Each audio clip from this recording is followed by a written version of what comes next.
everybody. You've got gas, the great American auto scene, the auto show you want to watch. Hey, we're here tonight with a big, full audience of people. No, in studio we have a group of people. We have our normal nutcases such as Anna Octane. How you doing, Anna? Zoom, zoom. I'm doing great. Oh, you're doing good. Thanks for having me. I didn't, but that's another story. Bruce Barker at the controls. What did he say? Good to see you, everybody. Yeah, good to be joining you.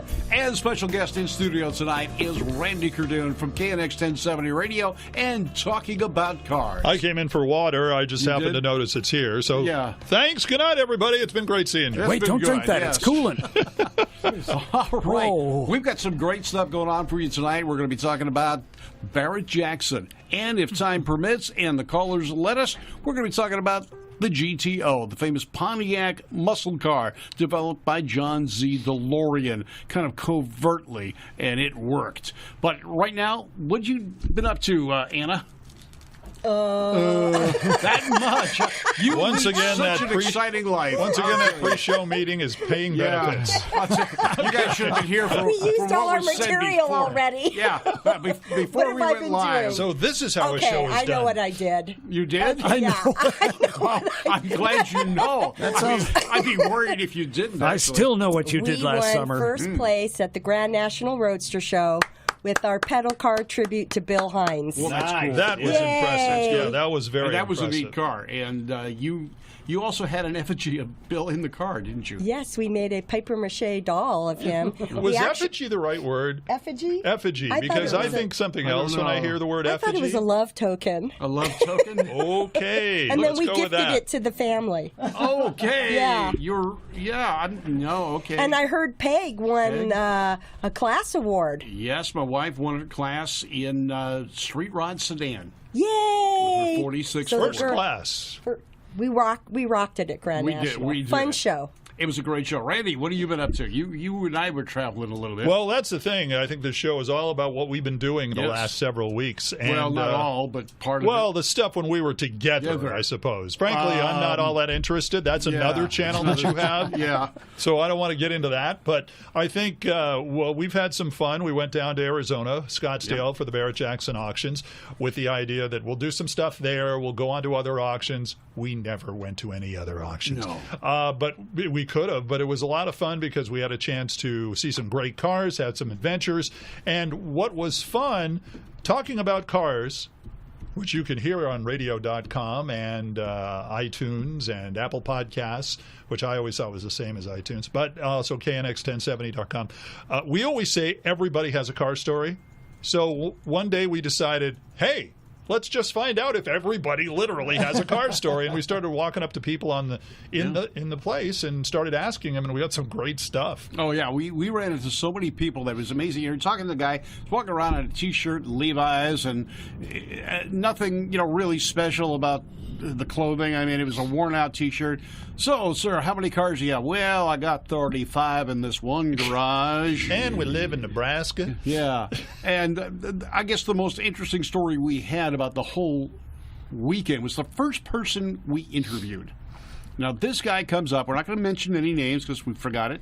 But he had a Oldsmobile. Oh, that guy. Oh, gosh. An Oldsmobile diesel. I don't think we ever knew his name. No, I think we were smart enough not to ask it after what happened. Okay, go ahead. Randy interviewed the gentleman. His interview has been live on Facebook. If you search through Randy Kerdoon, it's there. He had an Oldsmobile 98 four-door sedan, diesel-powered. He was the original owner, had all the documentation. Circa about 1978, 79? Yeah, something like that. And Randy and I are looking at each other going, this is an Oldsmobile diesel. It's the car that almost single-handedly killed the diesel market in the United States.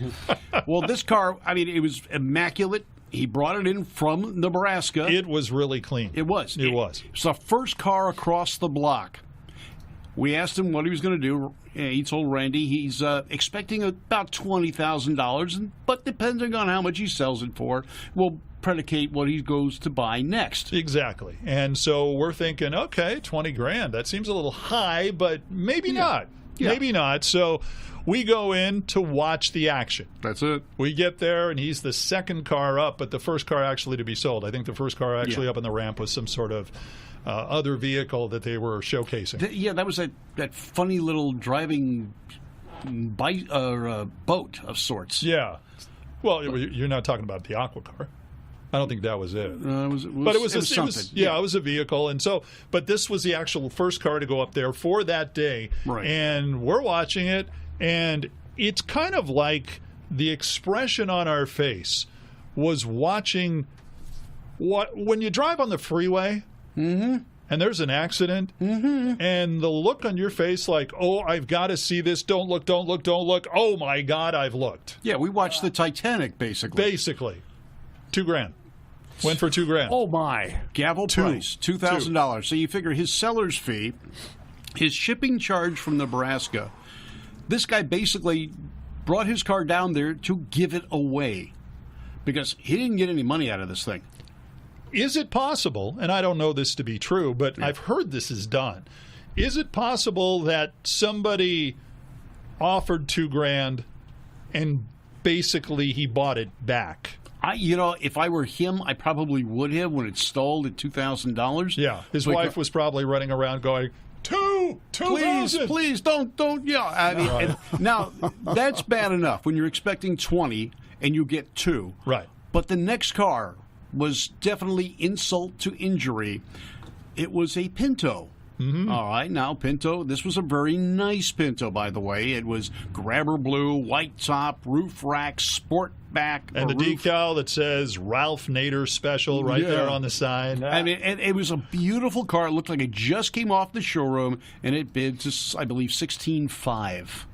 $16,500 for a Pinto and $2,000 for an Olds 98. So in review, you just lost your car for $2,000, and a dude shows up with a Explosion Special Pinto, which looked awesome, by the way. It was gorgeous, and it sold for $16,000. Yeah, and the guy with the Pinto is probably going, "All right, I'm going to buy a Corvette now," and the guy with the Oldsmobile is going, "All right, I get to buy Matchbox cars." Yeah.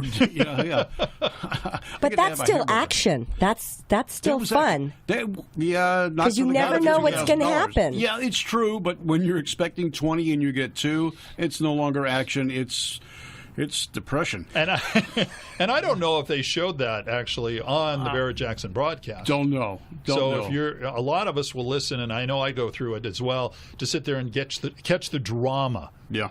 The excitement. This was drama. Yeah, this was the opening. Now, all morning we watched them selling memorabilia. If you've never been to a Barrett-Jackson auction, it really is, and I don't want to say carnival, but it is an exciting spectacle. And the first half of the day is nothing but memorabilia, posters, gas pumps, neon lights. They had hundreds and hundreds of these on display so you could look at them beforehand, and then a little tag on them that says what day and what time they would approximately come across the block. And we were watching, for example, a Goodyear sign. Neon sign, very nice sign. They said it was unrestored, but it was in perfect condition, and it's bidding to $4,000 or $5,000.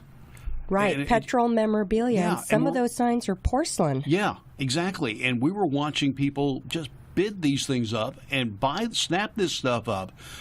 But then shortly before the cars would come on, the seating would start to fill.